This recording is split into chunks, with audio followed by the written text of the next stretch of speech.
I really want to do this YouTube thing. I love making films and I love sharing my knowledge, but I'm really struggling right now with grief, and I'm finding it really hard just to put one foot in front of the other.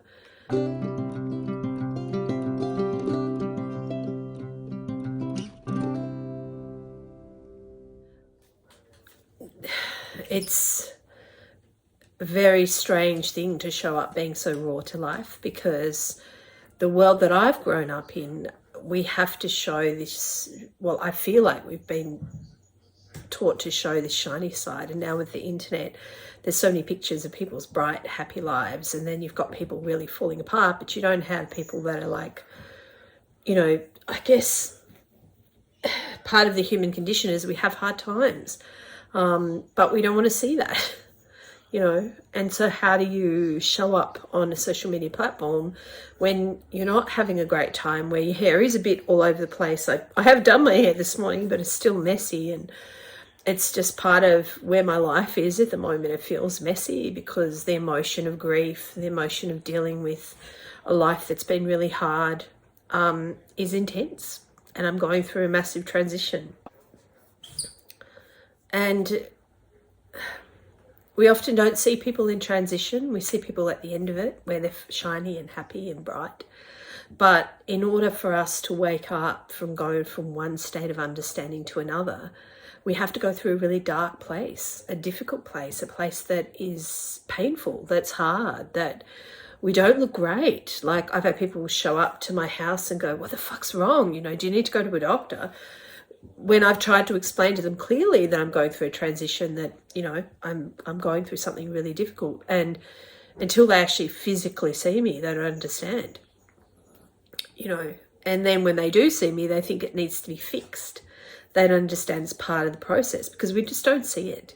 So I wanted to try and put it on film. I wanted to talk about transitions, healing oneself, moving through dark places, hard places. We call them dark because it's like you're in a cave and you can't see very much light. You know, there's little bits of light that crack through. But sometimes the emotional state makes life hard to just move forward.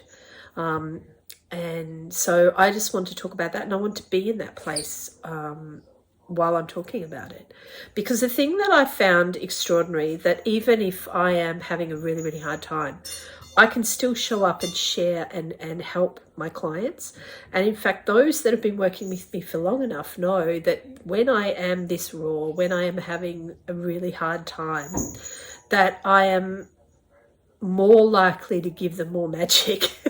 That actually my best classes, my best parts of the teachings that I've given have been actually when I am this raw. And I think that it's because when we are in a raw place, we're just going to the guts and the truth of it. I want to talk about awareness. I took a break to blow my nose, and I'm sneezing a lot. At the moment, I used to live in a perpetual state of sneezing. I had to have a box of tissues with me all the time. I would be this blocked up most of my life. And when I was in my 20s or early teens, late teens, I'd be living off Sudafed, which is a drug to clear up your sinuses. And for the longest time, I just thought, oh, I had allergic reactions or something. People thought, you know, I had a perpetual cold or whatever.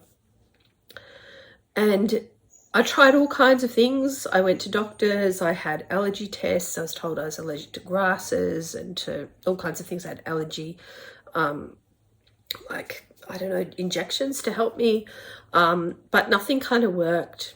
And I also then developed a severe stomach thing, and I had a lot of diarrhea and a lot of stuff like that. And I tried to get help and couldn't get it. But I ended up meditating, which is my go-to for everything now.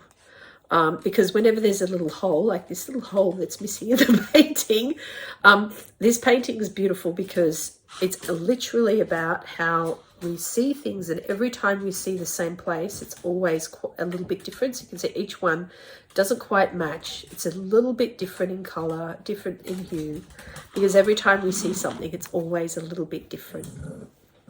And we don't always have the whole picture, so that's why I really love this picture. But in terms of like my sinuses and stuff, I meditated, and the first thing that I was told to give up was wheat.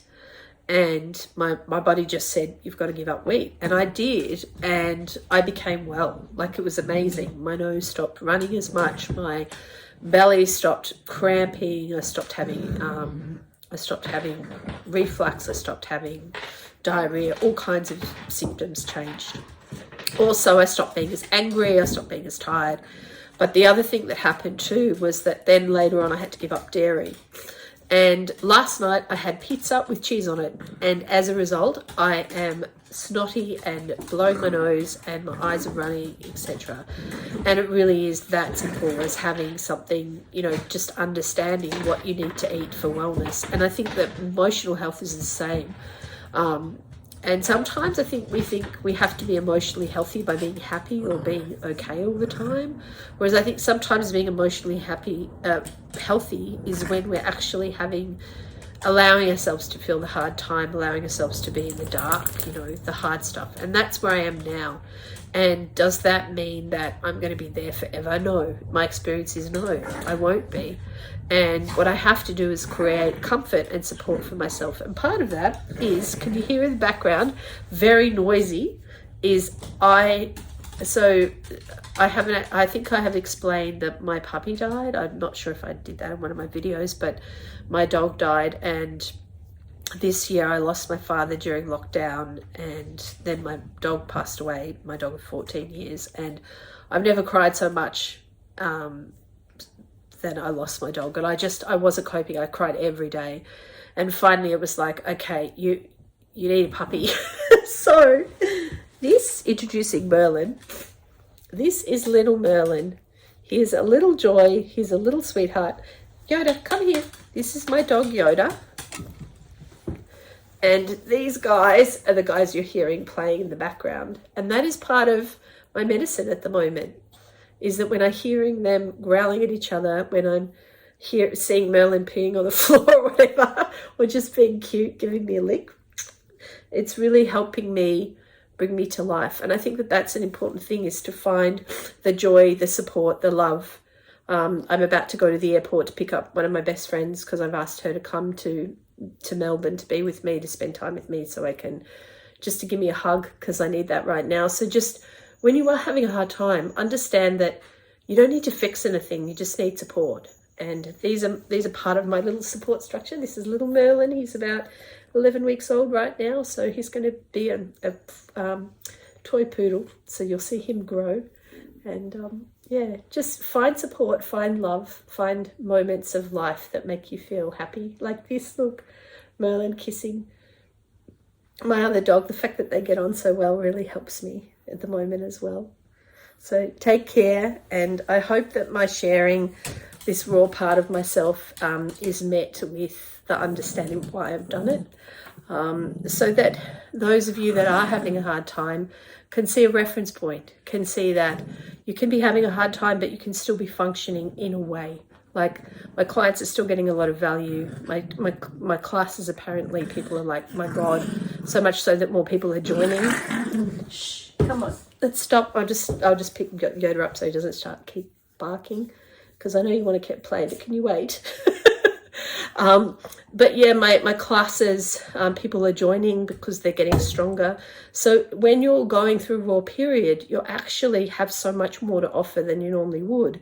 And that's the crazy thing, is that because we don't look bright, we don't look okay, we don't look sparkly, we don't look like we're smiling, we tend to feel like we have to hide, and that we don't have a lot to offer. But I've been told by my clients that it's actually the opposite for me, that, you know, the more raw I am, the more I have to offer. So I want to say to you, you know, if you are having a hard time right now, or even if you have hard times sometimes, put this in your memory bank, that is part of your journey. And it's also, you have the magic in your life, you have the happy times, not to spite feeling bad, but because you do. They work hand in hand, and it's okay to be raw and just be you, and remember that you are loved, and you know, support is everywhere. We just have to try and find it, even though sometimes it can feel impossible to find. Yeah, so take care, everyone.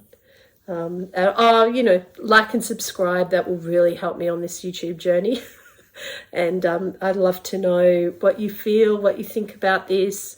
Please be kind in your comments about my rawness, because it's pretty, you know, full on showing up like this. I'm not going to edit this very much. I'll just edit out the bits that, you know, if it's too loud, the sneezing or the dog arguing or playing. Really, they're playing. It sounds like they're killing each other, but they're actually playing. But I'll edit in some little videos of them playing and some more pictures of the dogs, so you can see how cute they are. And yeah, just take care of each other, and please let me know, respond to this video. I'd really like your I just really like your comments, and just your shares, like, you know, what's it like for you when you're in a raw place, you know. And also, if you are interested in the courses or whatever, I'll put the links below as well, so that you can check out my school and my website. And yeah, I'd love to talk to you all. So please, you know, let me know what you think, and just remember, love is there for you. You just have to find the place where you receive it, even if it's just the sun on your face. Okay, take care. Till next time.